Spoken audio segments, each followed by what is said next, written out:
ජූනි මාස 17 වනදා සිට ජූනි 29 දක්වා පැවැත්වීමට නියමිත ශ්‍රී ලංකාව සහ බංග්ලාදේශ අතර ටෙස්ට් තරඟ දෙකකින් යුත් ටෙස්ට් තරඟාවලිය ගාල්ල ජාත්‍යන්තර ක්‍රීඩාංගණයේදී සහ SSC ක්‍රීඩාංගණයේදී පැවැත්වෙනු ඇත.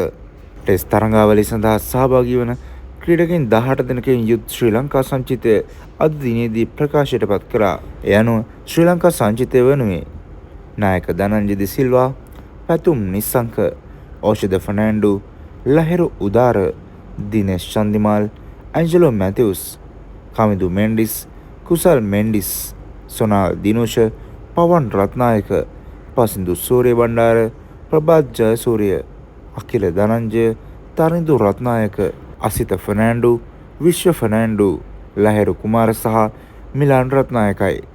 ඉතින් අකිල ධනංජයට කාලයකට පසු නැවත ටෙස්ට් කණ්ඩායමට ආරාධනාවක් ලැබී ඇති අතර සොනාල් දිනුෂ, පවන් රත්නායක, පසින්දු සූරිය බණ්ඩාර සහ තරිඳු රත්නායක වැනි නවක මුහුණු කිහිපයක්ම ටෙස්ට් සංචිතයට එකතු කරගෙන තිබෙනවා.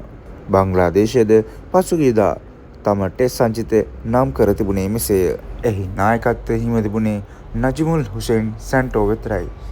මුෂ්ෆික රහීම්, ලිඩන් ඩාස්, ජාකර් අලි, මෙහිදි හසන් මිරාස් වැනි ප්‍රබල ක්‍රීඩකින් කිහිප දෙනෙකු මෙම සංචිතයට ඇතුළත්ව තිබුණා. ශ්‍රී ලංකාව සහ බංග්ලාදේශ අතර ටෙස්ට් ඉතිහාසය ගත්තොත් මේ වනතුරු ටෙස්ට් තරඟ 26 පවත්වා ඇති අතර ශ්‍රී ලංකාව තරඟ 20ක් ජයග්‍රහණය කරද්දී බංග්ලාදේශයට හිමිව තිබුණේ එක් ජයග්‍රහණයක් පමණයි.